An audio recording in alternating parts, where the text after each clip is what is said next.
সম্মানিত জেলা প্রশাসক মহোদয়ের আমন্ত্রণে আজকের মত বিনিময় সভা, স্থান মাল্টিপারপাস হল, মানিকগঞ্জ। আজকের এই অনুষ্ঠানে উপস্থিত আছেন জনাব মোহাম্মদ বশির আহমেদ, পুলিশ সুপার, মাননীয় পুলিশ সুপার, মানিকগঞ্জ। উপস্থিত আছেন জনাব ডাক্তার মোহাম্মদ মুকসিদুল মুনির, সিভিল সার্জন, মানিকগঞ্জ। উপস্থিত আছেন জনাব মোহাম্মদ আতিকুল মামুন, অতিরিক্ত জেলা প্রশাসক। বিসমিল্লাহির রহমানির রহিম। সুপ্রিয় কিষানী বন্ধুগণ,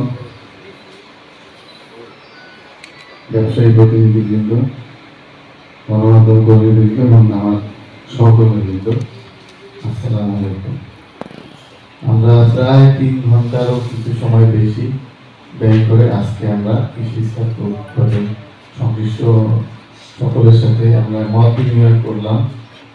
আমাদের আসলে যে উদ্দেশ্য ছিল, প্রথমে হয়তো আপনাদেরকে আমরা বুঝাতে পারিনি, আমার প্রতি এসেছে এই পয়েন্টগুলো নিয়ে আমরা কাজ করব। আমাদের উদ্দেশ্য হচ্ছে আমরা রমজান শুরু হওয়ার আগে থেকেই যাতে আমরা মানিকগঞ্জ জেলায় অন্তত আমাদের দ্রব্যমূল্য, যেগুলো নিত্য প্রয়োজনীয় দ্রব্য আছে, সেগুলো রমজানকে কেন্দ্র করে। বন্ধুরা, সম্মানিত জেলা প্রশাসক মহোদয়ের মূল্যবান বক্তব্য শুনলাম। এবার আমাকে আমন্ত্রণ জানানো হয়েছে আমার বক্তব্য দেওয়ার জন্য। বন্ধুরা, শুনুন আমার বক্তব্য। বশির আহমেদ, সাটুরিয়া থানা ফুকাট ইউনিয়নের একজন সবজি চাষি।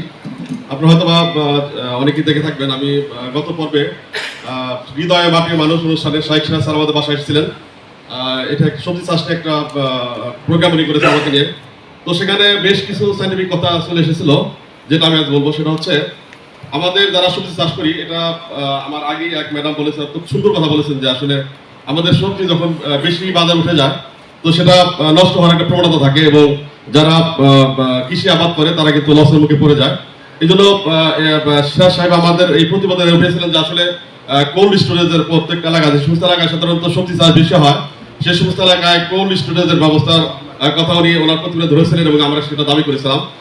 আর আরেকটা জিনিস হচ্ছে, আমি আমার ব্যক্তিগত তরফ থেকে বলবো, অর্থাৎ আমি গত বছর থেকে শুরু করি, অর্থাৎ আমি প্রায় 10 বছর যাবৎ সবজি চাষ করি। আর এবছর 15 থেকে 20 বিঘা আগাম সিজনের ফুলকপি চাষ করেছি। আর এই ফুলকপি চাষ করার ক্ষেত্রে আমি যে সমস্ত সমস্যার সমাধান সম্মুখীন হয়েছি, সেটা একটু তুলে না ধরলে কিন্তু আসলে আমার মনের আফসোসটা থেকে যাবে।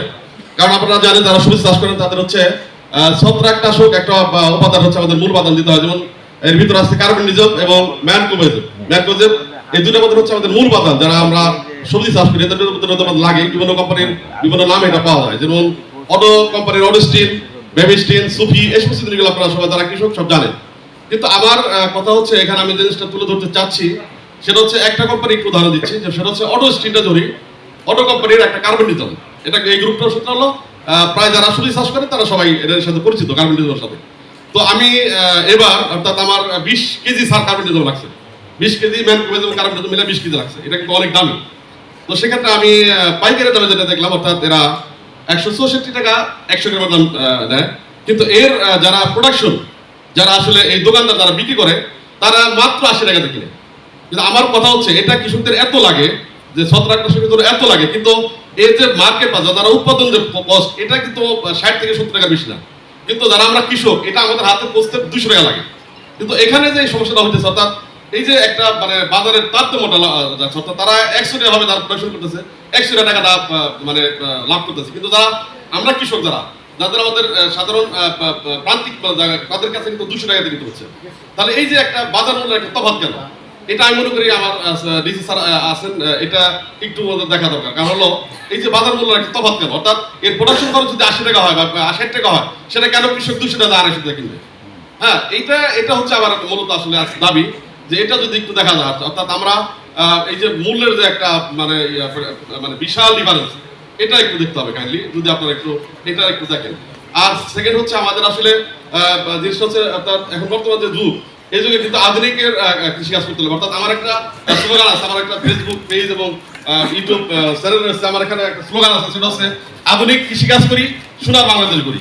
অর্থাৎ এখন কৃষিকাজে আধুনিকতার ছোঁয়া আসতে হবে। যদি আমরা সেই প্রাচীন কৃষিকাজে করে থাকি, তবে সে কিন্তু হবে না।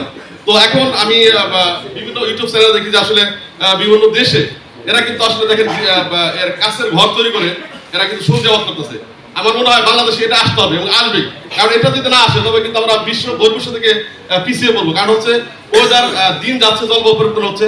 গতবার যে ওয়েদার ছিল এখন ওয়েদার নেই, অর্থাৎ অতিবৃষ্টি অনাবৃষ্টির কারণে কিন্তু আমাদের এই সবজি চাষ, বিশেষ করে বিভিন্ন শস্য চাষ কিন্তু ব্যাহত হচ্ছে। এই জন্য এটা যদি অর্থাৎ বাংলাদেশকে সেই পথে এগোতে হবে, যে সমস্ত নেদারল্যান্ডস, আপনার বেলারুস বা যে সমস্ত শিল্পদানদের সাথে গ্রিন হাউস করে বা বৃষ্টি হলে সেখানে গাছের ঘর থাকে, সেখানে আর শস্য নষ্ট হবে না, এই পর্যায়ে কিন্তু বাংলাদেশে একসময় আসতে হবে। তাছাড়া কৃষক টিকে থাকতে পারবে না। অর্থাৎ ওয়েদার এমনভাবে চেঞ্জ হচ্ছে, জলবায়ু এমনভাবে চেঞ্জ হচ্ছে, যার এফেক্ট কিন্তু আমরা প্রতিনিয়ত ভোগ করতে পারতেছি। অর্থাৎ আমাদের বৃষ্টির কারণে কিন্তু আমাদের এই যে সবজি চাষগুলো খুব বিষয় মানে ব্যাহত হচ্ছে। তো এইটা হচ্ছে আমাদের পরবর্তী একটা বিষয় থাকতে হবে। তো এই চিন্তা ভাবনা সরকার থেকে শুরু করে সবার ভিতরে থাকতে, বিশেষ করে যারা এগুলো দেখেন বা এগুলো দেখভাল করেন, তাদের কাছে আসলে এটার অনুরোধ থাকবে। তো ধন্যবাদ সবাইকে। আমার মানে সবাইকে মূল্যবান সময় নষ্ট করলাম। ভালো থাকবেন। আসসালামু আলাইকুম। এবার বক্তব্য দিচ্ছেন এছাড়া আমার এখানে 120 হেক্টর জমি আমাদের কিন্তু লেবু রয়েছে, এই লেবুটা চট্টগ্রাম আমাদের উপজেলা সুযোগ কৃষি রয়েছে। কর্মকর্তা জনাব তো ছাত্রের কাছে আমি অনুরোধ করবো এই বিষয়টা নিয়ে একটু স্যার যদি কাজ করার সুযোগ থাকে একটু স্যার দেখবেন। আর আমার পার্সোনাল কৃষি অফিসার হয়ে কিছু দুঃখ আছে। আসলে কৃষি অফিসার হচ্ছে আমি চিন্তা করি যেভাবে, যে কৃষি অফিসার চিন্তা করবো যে গত বছর কোন কোন ভ্যারাইটিটা চাষ করা হয়েছে, এই বছর কি করলে কৃষক আরো লাভবান হতে পারবে, উৎপাদনটা বাড়াইতে পারবে, খরচটা কমাতে পারবে। এইসব চিন্তার বাইরে রেখে এবছর কেন যেন আমি বেশি ঢুকে গেছে, আমার প্রণোদনা এখনো শেষ করতে পারছি না। আমার কৃষক সব জায়গায় ঠিক মতো সার পাচ্ছে কিনা, সারের হিসাবটা আসলে এতটাই কঠিন, আমি জানি না কেউ করে দিতে পারবে কিনা। আমার উপজেলায় যে 5000 হেক্টর বা তার বেশি জমিতে ভুট্টা হচ্ছে, আমি যখন সারের হিসাবটা কৃষি অফিস থেকে দেই তখন কিন্তু আমি ভুট্টা ফসল হিসেবে দিচ্ছি। আমার ভুট্টার মধ্যে কিন্তু প্রাইমারি লেভেলে স্যার একটা শাক তোলেন, শাক বা ধনিয়া সস এই জাতীয় ফসল তোলেন। তারপরে এটা তোলার পরে স্যার আবার ওই ভুট্টার মাঝেই কুমড়ার ফসল করেন ম্যাক্সিমাম জমিতে। তো সেখান থেকে স্যার একটা টাইম আবার 3টা ফসল উঠে আসে। কৃষক কিন্তু স্যার এই 3টা ফসলের জন্য সার ব্যবহার করে, কিন্তু আমি যখন ক্যালকুলেশন করছি আমি ভুট্টার হিসাবটাই দিই। তো সারের হিসাবটা ভাই, আমাদের যে কৃষি এবং কৃষি উৎপাদন, খাদ্য উৎপাদন এগুলো চলমান আছে এবং অন্যান্য কারণে আমাদের যে নদীগুলো শুকিয়ে যাচ্ছে এবং এগুলো বিষাক্ত হচ্ছে, পরিবেশ নষ্ট হচ্ছে। আমদানি করা পেঁয়াজগুলো বিক্রি হচ্ছে শুধুমাত্র এই গুজবের কারণে। আমরা গুজবে কান দিই, এই সুযোগটা নেই। আমরা নিজেরা একটু সচেতন হইতে হবে। আর একটা গুরুত্বপূর্ণ বিষয় বলি, আপনারা যদি কৃষকে এই যুগে এসে গুজবে কান দিয়ে সব। বন্ধুরা, আজকের এই মত বিনিময় অনুষ্ঠানটি অত্যন্ত সফলভাবে সম্পন্ন হয়েছে। আজকের অনুষ্ঠানের প্রধান ব্যক্তিবর্গ ছিলেন সম্মানিত জেলা প্রশাসক, সম্মানিত পুলিশ সুপার, সম্মানিত জেলা কৃষি কর্মকর্তা এবং বিভিন্ন উপজেলা কৃষি কর্মকর্তা সহ মানিকগঞ্জ জেলার সর্বস্তরের সরকারি কর্মকর্তাবৃন্দ। ধন্যবাদ ভিডিওটি দেখার জন্য। আসসালামু আলাইকুম।